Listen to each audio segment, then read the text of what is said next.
Come, let us confront nihilism in the face of impermanence. This evening's lesson is drawn from a good-hearted question found on Reddit. The question begins, is it worth doing anything when we know it's all about to change? The question continues, I share with most of you that weird feeling that something important is about to happen. I've been sensing this for over a year now, and posts on this sub have really helped me understand that I'm not alone. However, I am having enormous difficulty adjusting and continuing with normal life. Everything seems so unimportant. I just keep thinking, what's the point? What's the point in finding a new job, in planning for retirement, and thinking about the future when what we're living through now doesn't make sense at all? And we don't know how things are going to change. But then, what if I'm wrong? And I'm just wasting time waiting for something to happen. I really respect the intelligence and sincerity of the individual who wrote this question.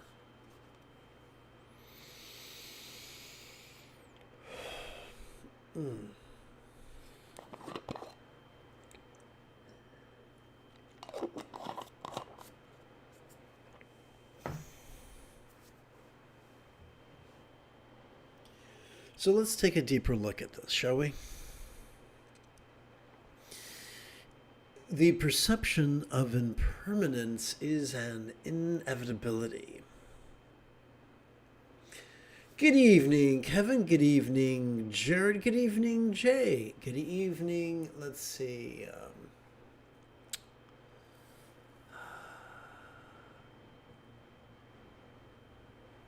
Teddy. And let's see, there's one more. I forgot the other one's name. Forgive me, Kevin. I forgot your black cat's name. Anyway, as we sit in mindfulness, the perception of impermanence is an inevitability.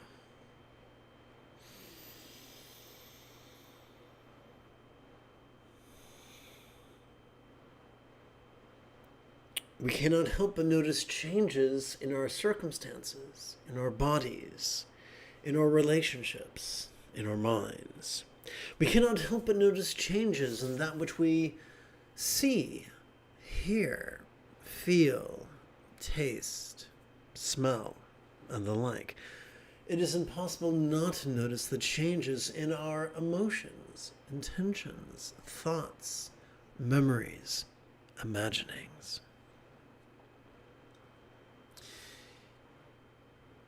So, in view of all this change, for the better or for the worse, why bother? That would depend entirely upon your worldview.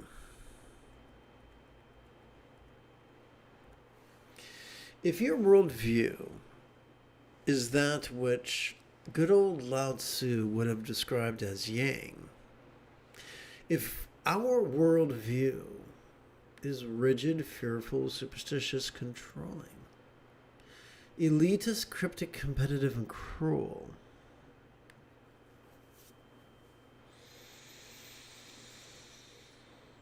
then our only pleasure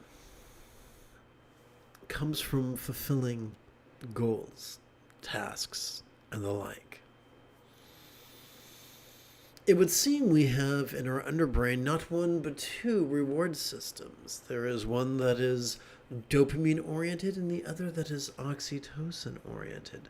The former is all rewards for accomplishment with pleasure. The other rewards for cooperation with a sense of fulfillment. These are two different roads going in opposite directions.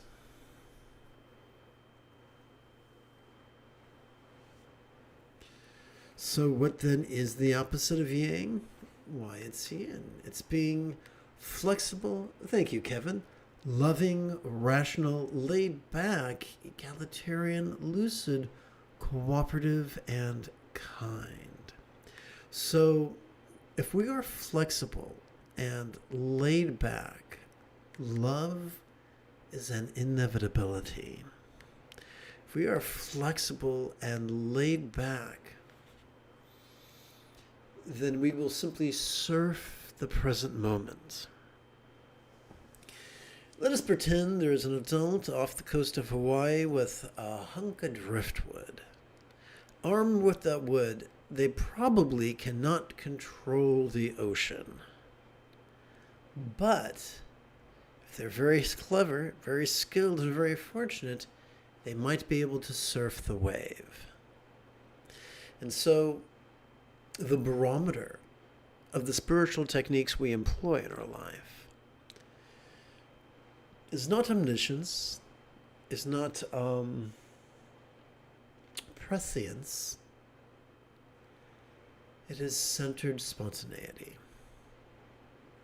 Now I can wax eloquent about going with the flow, but that ain't gonna do you no good unless I give you a concrete plan. And I'd like to do that right now, if that's okay with you. I think the logical place to begin is with what not to do. Our friends, the folks on the path of Yang, they would probably tell meditation teachers on the path of Yang, and most of them would tell you, hey man, what you got to do is actively concentrate and actively analyze it. They might even give that fancy names like samatha and vipassana. But did you know that the only way to perform those tasks is to rely on discrete mechanisms found within areas of the brain such as the medial prefrontal cortex or the dorsolateral prefrontal cortex? Now, hey man, the prefrontal cortex is Jim Dandy. If you want to compare, contrast, analyze, calculate, edit, this is your tool. It's fabulous. However, like a Stradivarius, it is high strung. And when overtaxed, it causes our amygdala to get stimulated. This lumpy thing the size of a pea is the seat of our aggression and our anxiety, and will feed our controlling tendencies, our rigidity. It's the great irony is that in the name of peace, if we concentrate and analyze, we're just going to take ourselves in the opposite direction of peace. You know, kind of like making love in the name of virginity.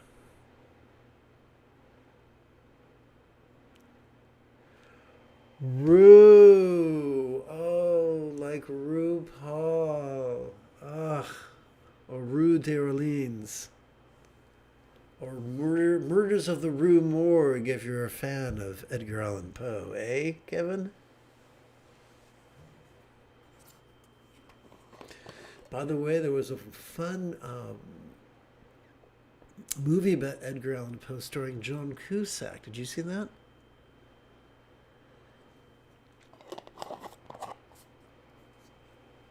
So now that we know what not to do, I've got some good news for you. There are certain regions of our central nervous system that are optimized for mindfulness and meditation.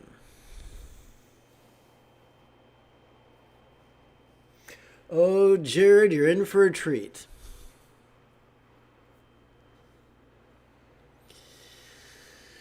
Let us begin with mindfulness, the seventh fold of the eightfold path. Every time we inhale, whether we know it or not, we access our sympathetic nervous system. ensconced within the middle part of our spinal cord. This bad boy has evolved to help us to perceive in a very special way, to help us perceive vulnerably, passively, viscerally, randomly, and fleetingly. Now that sounds a lot more like yin, doesn't it? But wait, there's more. Yes, it has evolved to help us to perceive sights, sounds, sensations, flavors, scents, and the like, including emotions, intentions, thoughts, memories, and imaginings. Now that could sound a trifle overwhelming, yes? So here's the cool thing. When we turn to meditation, the eighth fold of the Buddha's Eightfold Path, during each exhalation, whether we know it or not, whether we feel it or not, we are wired to access our parasympathetic nervous system, located in the top third and the bottom third of that same spinal cord. This bad boy has evolved to help us to physically relax as well as mentally release.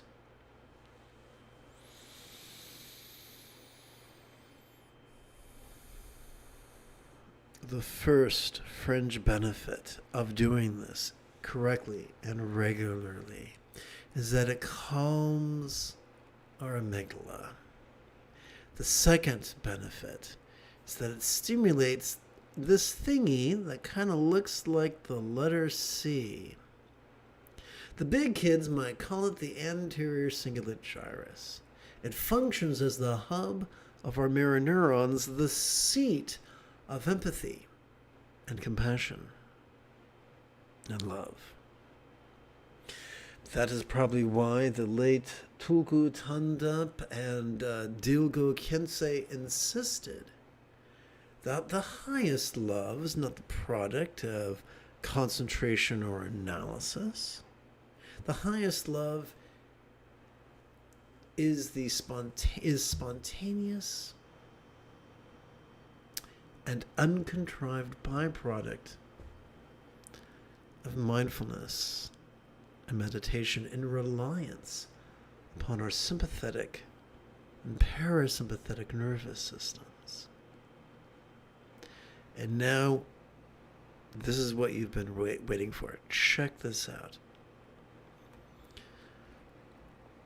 Assuming you've been meditating at least 5 minutes every 12 hours or so, in no time at all, you could find that your choices and your utterances and your deeds are flowing in the effortless effort of love's centered spontaneity. No, not scattered spontaneity, but centered spontaneity. Like the best surfer in the ocean, dancing upon the waves. He or she has spent decades doing it. They don't have to think. They don't have to plan. They just flow. And the amazing thing is that according to the Buddha, who knew a thing or two about a thing or two, it need not take long.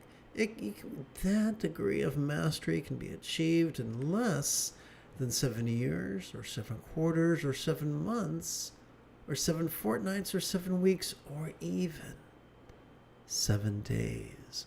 By this time next week, you could have mastered centered spontaneity.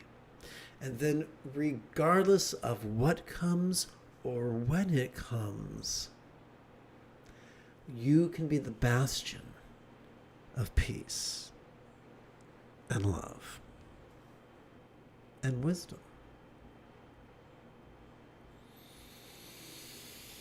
I would love to chant and practice with you.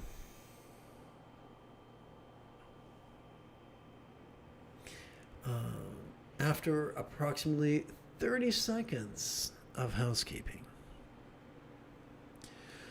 This is Lama Jigme Gyatso of the Buddha Joy Meditation School. For more than 30 years, I've spent about 8 hours a day, almost every day, studying, practicing, mastering, and reverse engineering the teachings and techniques of each school of meditation so that you won't have to. Welcome, my friends, to Meditate Like a Jedi, which is made possible due to the generosity of viewers just like you. Now, I'm going to take a moment to check out the messages folks have been writing me. Do not wish to be remiss. That ain't no fun. Let's see. Here we go. So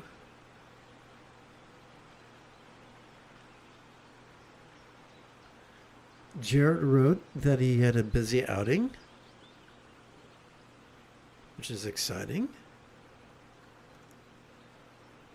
So, Jared, it's my hope that as you meditate with me tonight, those driving anxieties could spontaneously come up on their own and give you a chance to notice them and relax into them, that you might transcend your resistance to them and let them just pass right through you.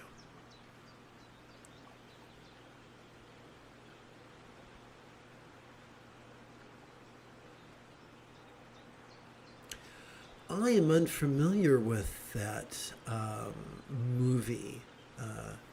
Jared, if you want to send me a link to check it out, I'd love to.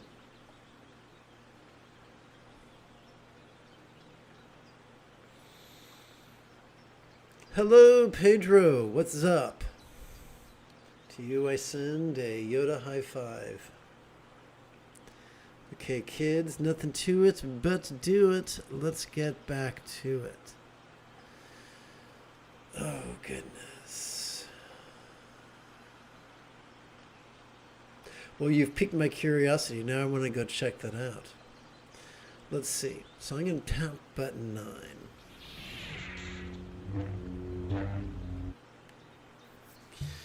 Let us chant from the latest iteration of the vast expanse of Diamond Mind, written centuries ago by Prahe Vajra, translated recently by Yeshe Donden, adapted and amplified by this MOOC, what sits before you.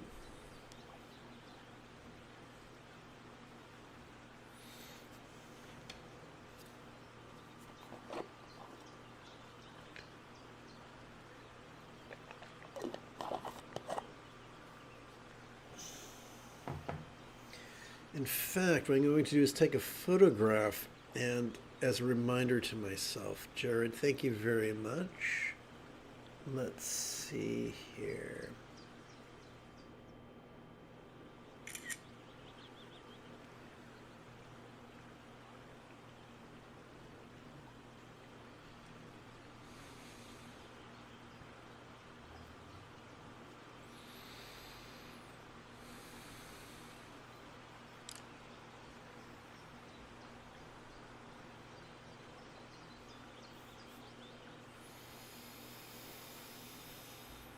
All right, together, let us chant. Whoopsie, I pushed the wrong button on my machine. The energetic radiance of consciousness dwells in all and is the way up for all. For those lost in ignorance, confused by obscurations, it is like a medicine in search of a doctor to prescribe what is needed. So consciousness is dynamic, and that's not a bad thing. And actually, being vulnerable to what's ever going on between our ears is the path. Now, a lot of people don't know that. A lot of people have been taught that thought is the enemy of meditation, and they get terribly confused. That confusion is like a medicine in search of a doctor to prescribe what is needed. Or in other words, bass-ackwards. Allow me to remind all who are present that the most efficient way to practice mindfulness is to silently, mentally, and passively recite the demonstrative pronoun this during our inhalation. Likewise, the most efficient way to practice meditation is again to silently, mentally, and passively recite the one-syllable verb ease during each exhalation. Let's jump in.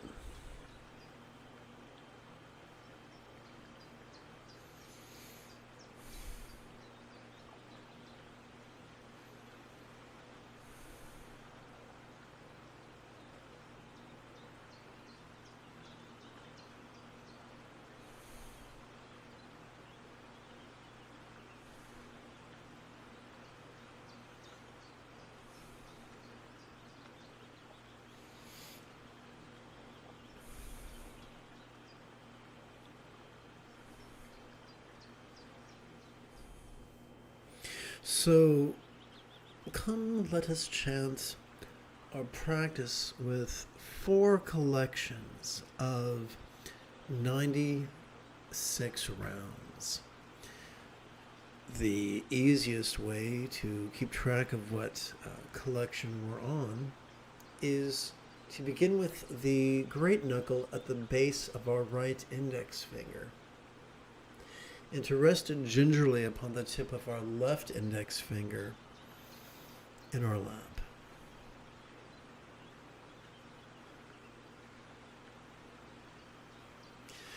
Now, how are we going to count 96 breaths? Simple. 96 breaths is just 8 sets of 12 repetitions. So let's count our first 12 repetitions on our right hand. Repetitions of what? Repetitions of this ease. Let's advance our thumb during each inhalation.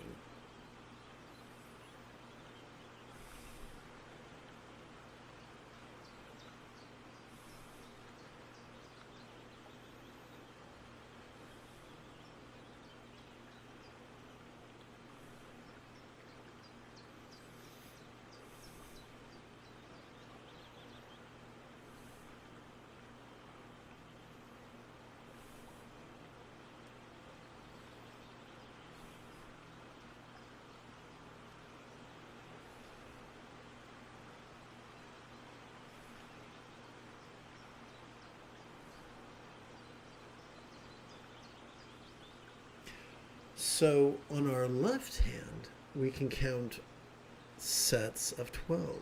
So we just accomplished accumulated our first set of 12. Now we can begin on our second set of 12. And while we're doing that, the tip of this left index finger is going to support the great knuckle at the base of this right index finger. If it seems confusing, that's okay. Try it once every 12 hours for the next fortnight before passing judgment.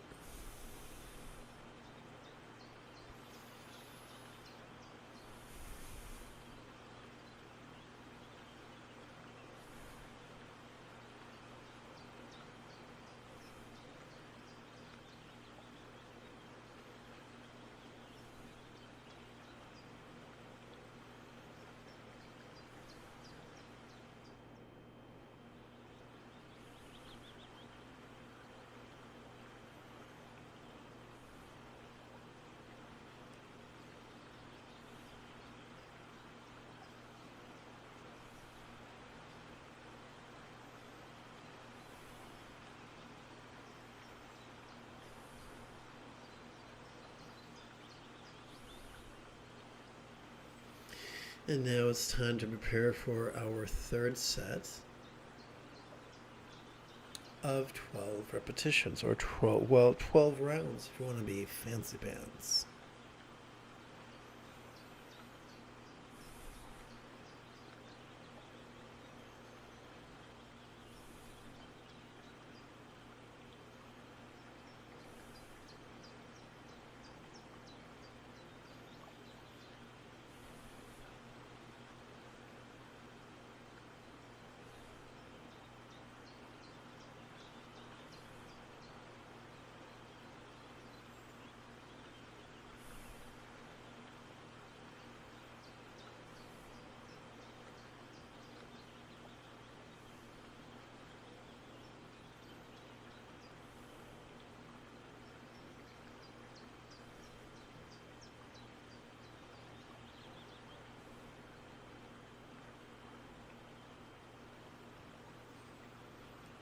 And we advance the thumb again. Do not be disheartened if I'm breathing faster than you. After all, I am doing all this jibber-jabbering.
Jared, come to tomorrow night's class and I'll tell you what I thought of the movie.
Please chant with me.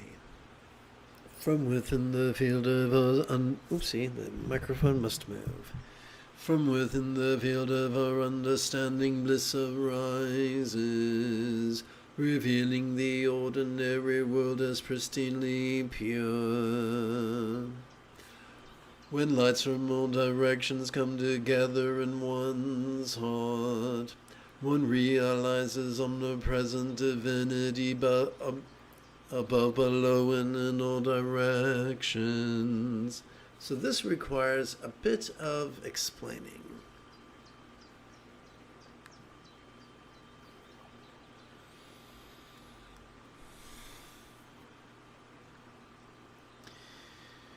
Understanding is a fancy way of saying relaxing into our exhalation. So whatever comes up, whether it's pleasurable or painful, interesting or boring, glorious or grotesque, after being vulnerable to it during our inhalation, by relaxing into our exhalation, even the weirdest things can lead to bliss. The bliss of making peace with the present moment. So, what do we mean by the ordinary world as pristinely pure? Every time we breathe in with the lungs located in our chest,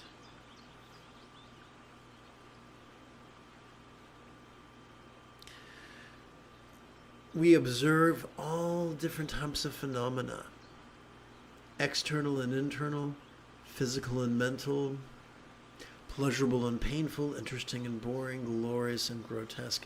But as we relax into our exhalation, each of those phenomena could begin to feel as if it was as non-graspable as rainbow light or as moonlight reflected on the surface of a calm body of water. So what do we mean by omnipresent divinity? What does that mean? That is an ornate metaphor for this.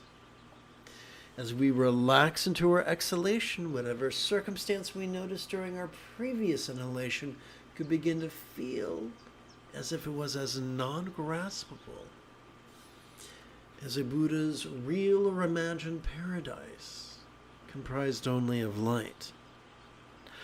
As we relax into our exhalation, whatever body we felt during our previous inhalation could begin to feel, even a little bit, as non-graspable as a real or imagined archetype of enlightenment, comprised only of light.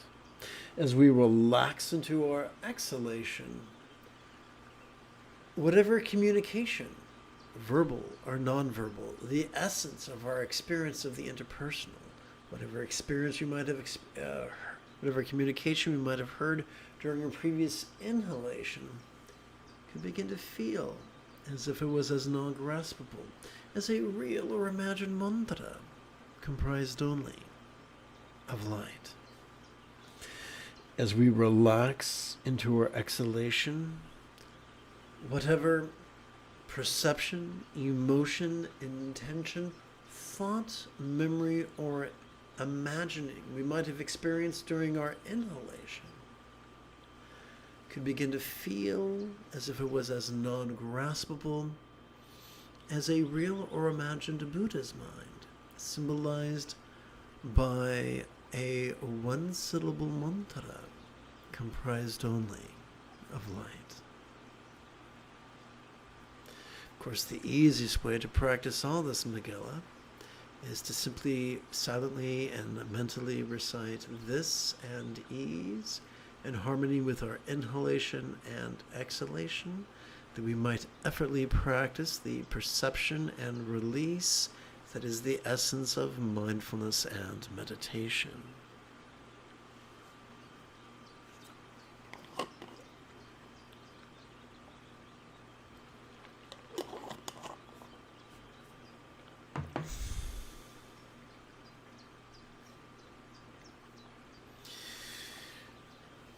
We are now going to perform our second collection of 96 rounds of breathing.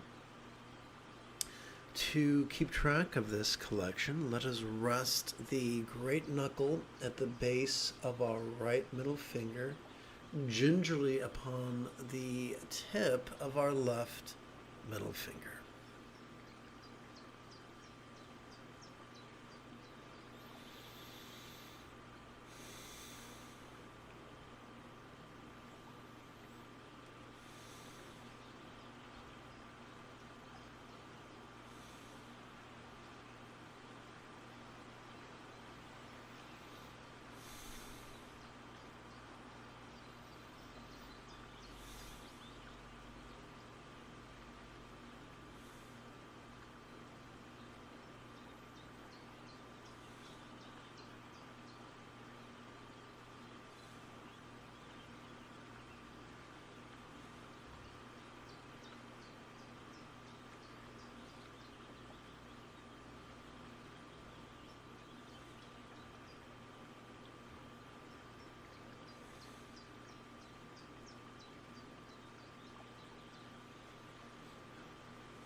Well, that's a scary thought, Jared.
Let's chant the 47th verse.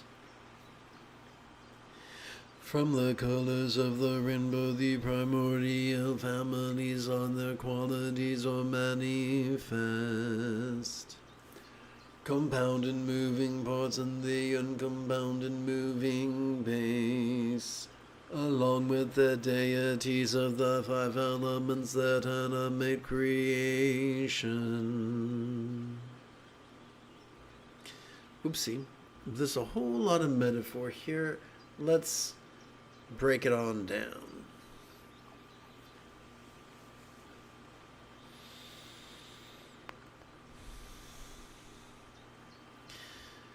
A rainbow is considered to be the spectrum of all colors that are visible to humans.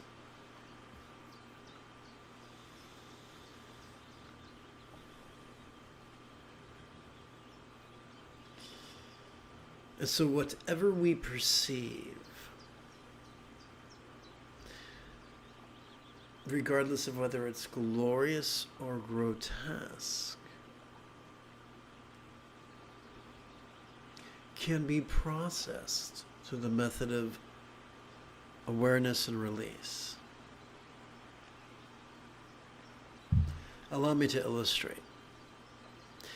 As we relax into our exhalation, whatever hate we might have noticed during our inhalation could feel as if it was as non-graspable as real or imagined akshobhya karma mudra, comprised only of light.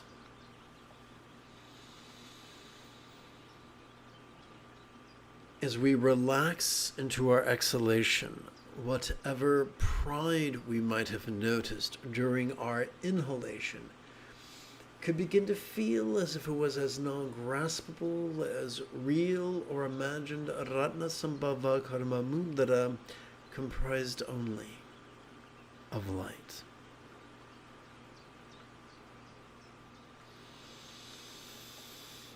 As we relax into our exhalation, whatever greed we might have noticed during our previous inhalation could begin to feel as if it was as non-graspable, as real or imagined Amitabha Karma Mudra, comprised only of light.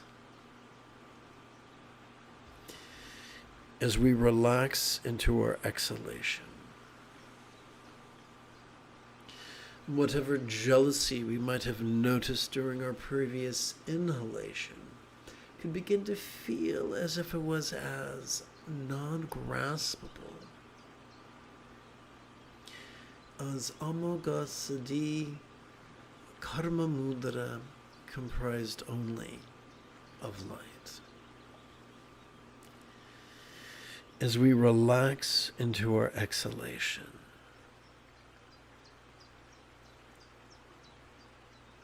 whatever confusion we might have noticed during our inhalation could begin to feel as if it was as non-graspable, as real or imagined Varuchana Karma Mundara, comprised only of light.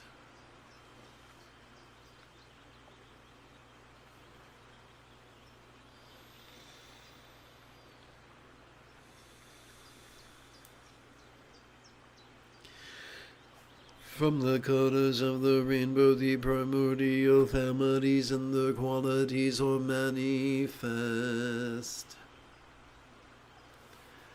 Compounded moving parts in the uncompounded unmoving base, along with the deities of the five elements that animate creation. So, in India, in days of yore, there was a 5-element system and a 4-element system.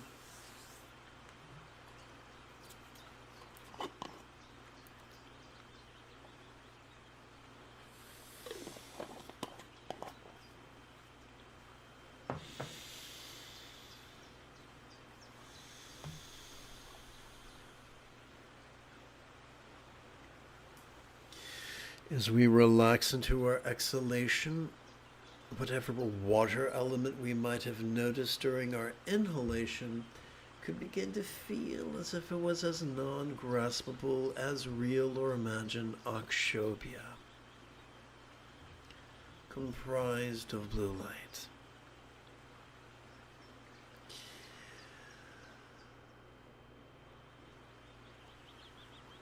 As we relax into our exhalation,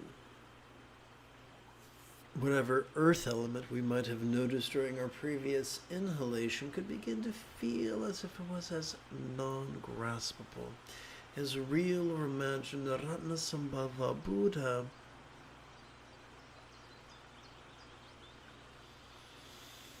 comprised of gold, non-graspable light.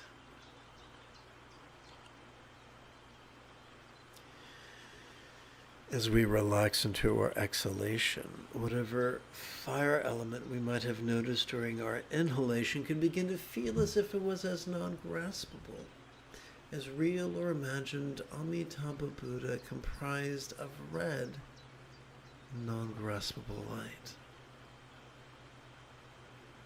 As we relax into our exhalation, whatever wind element we might have noticed during our previous inhalation could begin to feel as if it was as non-graspable as Amagosadi, comprised only of green light.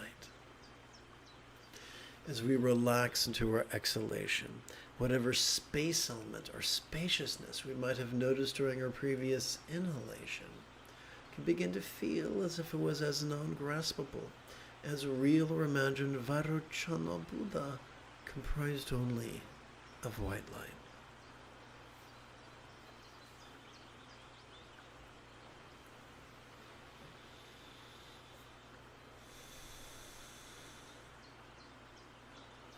What is the most efficient way to practice mindfulness?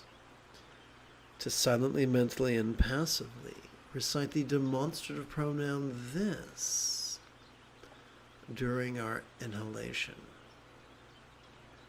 Similarly, what is the most efficient way to practice meditation? To silently, mentally, and passively recite the one-syllable verb ease during our exhalation. Come, let us do so now for the next 96 breaths.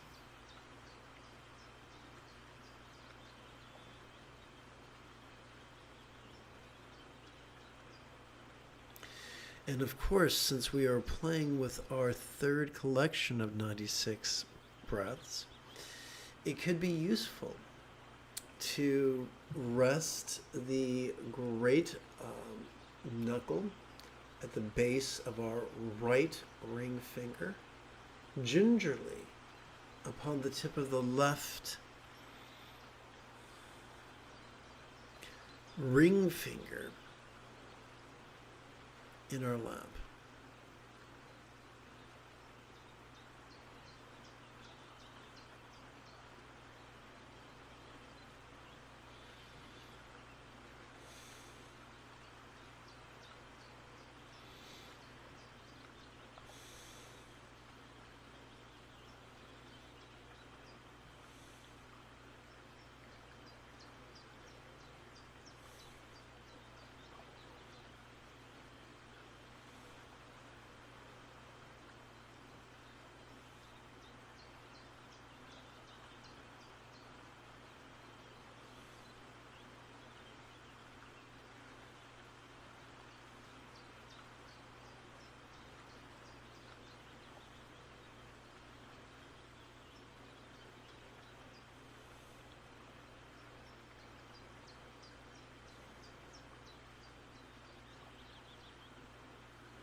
Let us chant the 48th verse. Notions like past, present, and future cannot comprehend the nature of the unborn unceasing. In truth, nothing arises, nothing ceases. The wisdom of Source unifies all and dispels any such notions.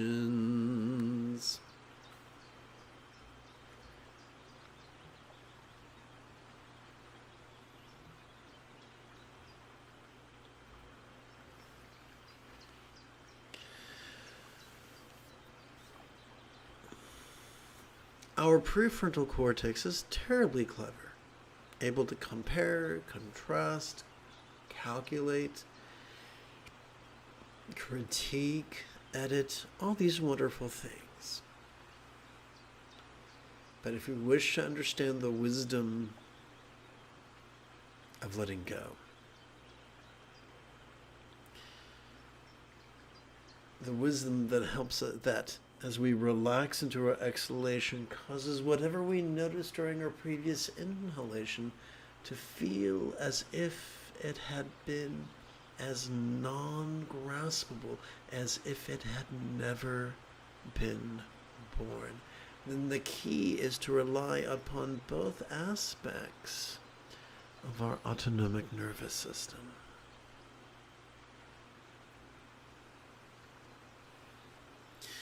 As we relax into our exhalation, whatever arising we noticed during our previous inhalation can feel as non-graspable as a vast empty void.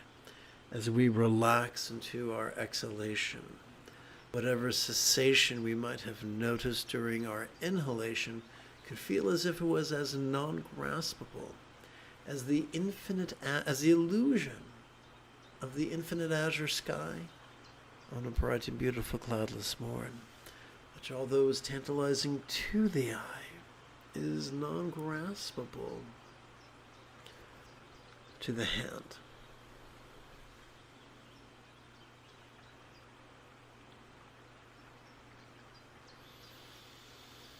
The wisdom of letting go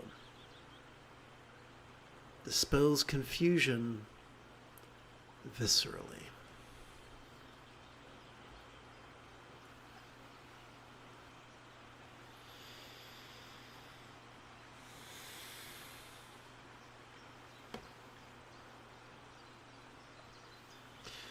And now that we have come to our fourth collection of 96 rounds, or breaths, let us keep track of it by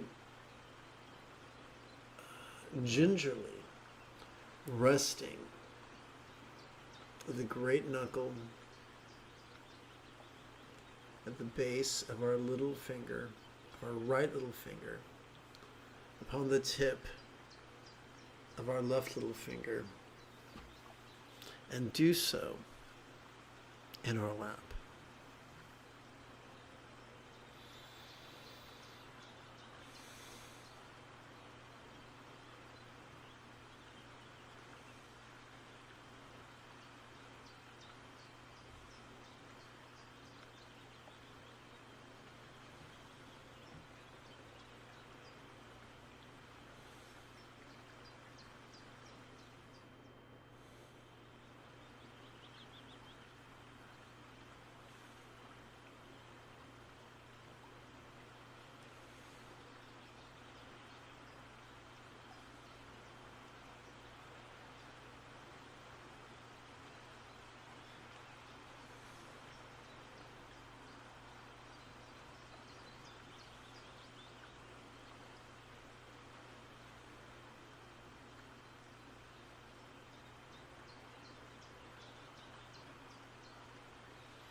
If you feel that I have earned it, you could give this live stream a thumbs up. You could even help support this channel. In approximately 10 2/3 hours, I would very much like to return to lead tomorrow's early meditation class and group practice. And if you are as geeky as me, may the Force be with you always.